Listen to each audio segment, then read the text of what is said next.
Êxodo 16, versículo 1. E tomaram sua jornada de Elim, e toda a congregação dos filhos de Israel veio ao deserto de Sim, que está entre Elim e Sinai, no 15º dia do segundo mês depois da sua partida da terra do Egito. Esse versículo quer dizer que deserto de Sim usa uma palavra hebraica transliterada que pode ser uma forma abreviada de Sinai, o lugar tradicional do Monte Sinai. Jebel Musa, em árabe, fica ao sul da península de Sinai.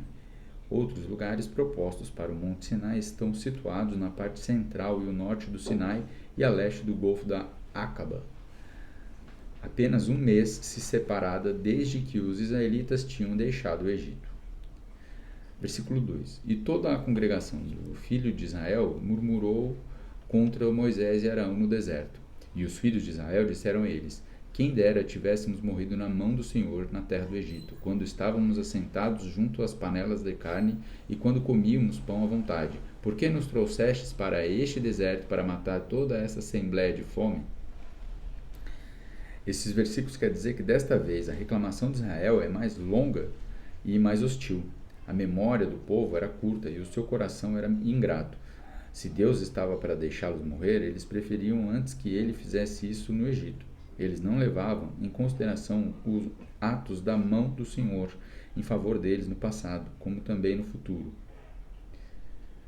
Versículo 4. Então o Senhor disse a Moisés: eis que vos farei chover pão do céu, e o povo sairá e acolherá a porção de cada dia, para que eu o prove se anda na minha lei ou não.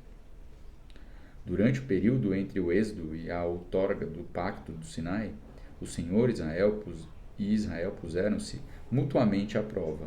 O Senhor, procurando ver se os israelitas confiariam nele e o obedeceriam, depois que experimentassem todos os seus esforços em favor deles, os israelitas procuravam por Deus na posição de satisfazer-lhe as reivindicações. No processo dessa tentativa, as qualidades e os valores dominantes de ambos são manifestados. Anda na minha lei ou não é. Andam em minhas instruções, visto que andar é o modo mais comum das pessoas se deslocarem. Ele constitui uma boa terminologia para se falar acerca de conduta de vida.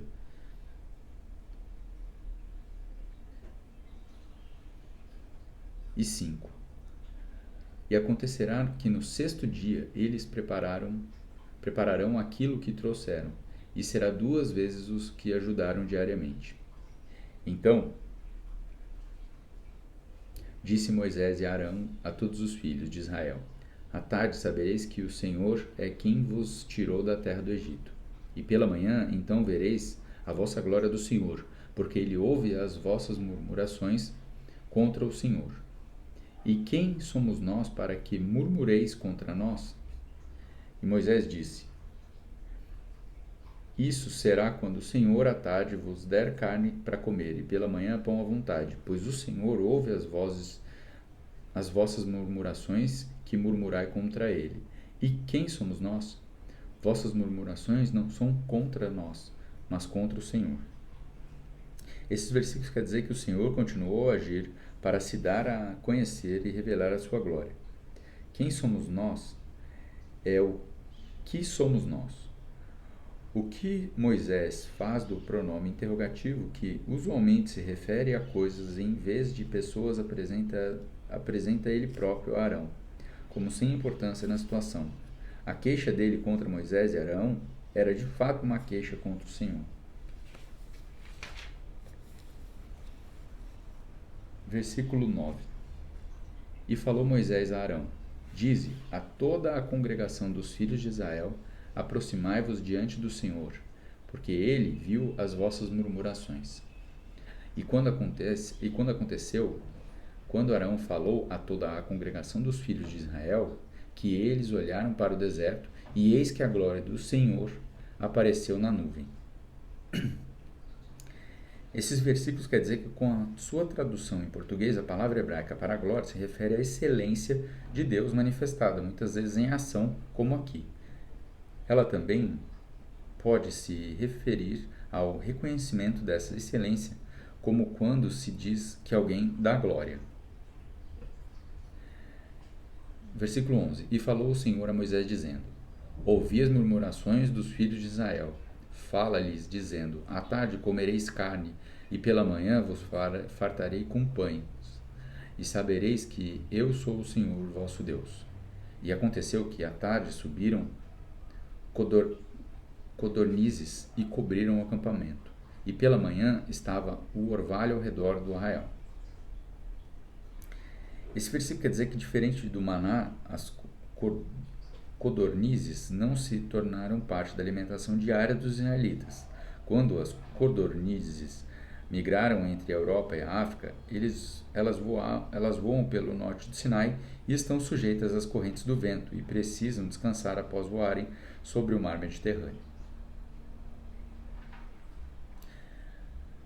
E quando o orvalho subiu, eis que sobre a face do deserto estava uma coisa pequena e redonda, tão pequena quanto a geada sobre o chão.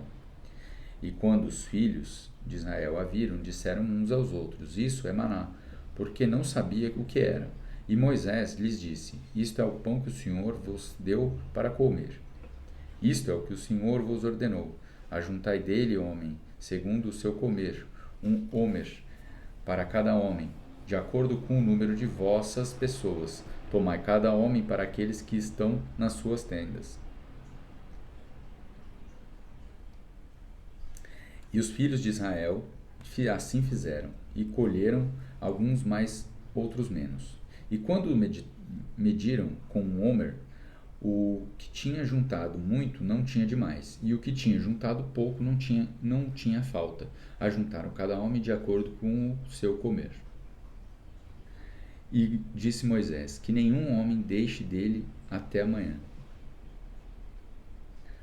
Esses versículos querem dizer que aqueles que ignoraram as instruções de não se guardar nada do maná para o dia seguinte, presumivelmente ficaram sem o suficiente para comer. Eles deixaram de gozar da provisão do Senhor em razão da sua desconfiança. Versículo 20. Mesmo assim, eles não ouviram Moisés, mas alguns deles deixaram dele até manhã seguinte e criou vermes e cheiravam mal. Moisés irou-se com eles. E o colheram todas as manhãs, cada homem conforme o seu comer, e aquecendo o sol derretia-se. E aconteceu que no sexto dia eles colheram 2 vezes mais pão, 2 homers para um homem, e todos os governantes da congregação vieram e contaram a Moisés.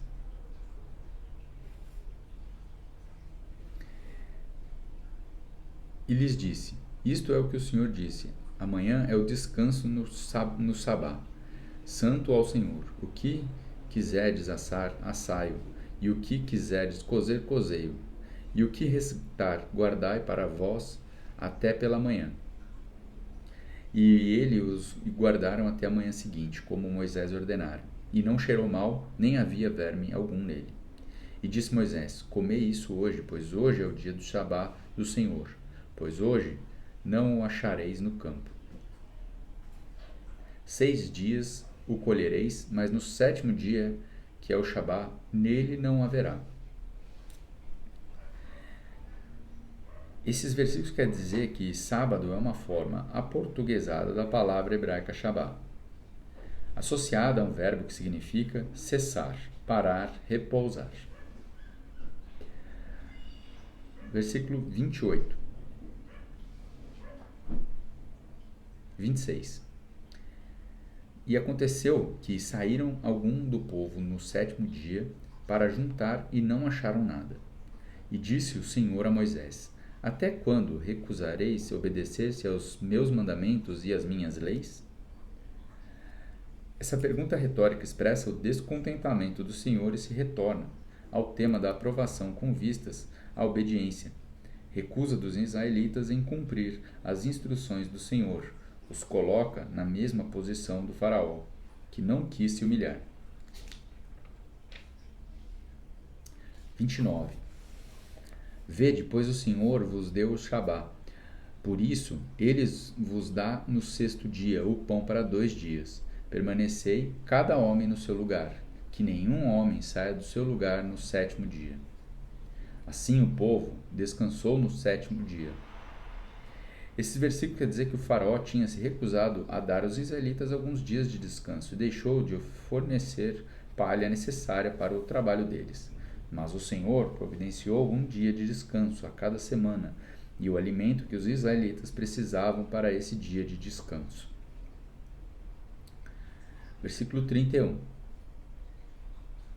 E a casa de Israel chamou o nome disso de maná, e era como semente de coentro branco, e seu gosto era como com corões feitos com mel. E Moisés disse: Isso é o que o Senhor ordenou. Enche um homer dele e guarda-o para as vossas gerações, para que vejam o pão com o qual eu vos alimentei no deserto, quando vos tirei da terra do Egito. E Moisés disse a Arão: Toma um vaso e coloca o homer de maná nele, e guarda-o diante do Senhor, para ser guardado para as vossas gerações. Assim como o Senhor ordenara a Moisés, assim Arão o pôs diante do testemunho para ser guardado. E os filhos de Israel comeram maná 40 anos até que chegaram a uma terra habitada. E eles comeram o maná até que chegaram aos termos da terra de Canaã.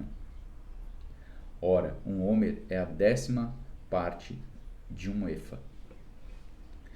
Esses versículos finais querem dizer que o nome maná é a forma portuguesada da palavra hebraica de man, interrogativo de o quê, que parcialmente ecoava a pergunta no versículo 15, mahu, que é isso? Nenhuma substância que ocorra naturalmente combina com a descrição da constância e a duração do maná de maneira suficiente para explicá-la. Testemunho é uma forma abreviada de a Arca do Testemunho. A caixa que mais tarde conteria os 10 mandamentos testemunharia a respeito do pacto que o Senhor tinha feito com Israel. A construção da arca é descrito em Êxodo 37, 1 e 9, de modo que ela não foi construída senão após 16, 33 e 34. Deus continuou enviando maná até o dia em que pela primeira vez os israelitas comeram da comida produzida por sua nova terra. Assim, as instruções aqui de Moisés e Arão podiam ter sido dadas em qualquer tempo após a construção do tabernáculo.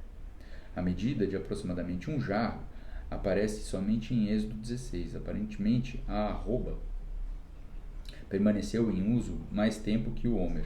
A passagem de uma geração ou uma mudança de região pode tornar tais explicações úteis.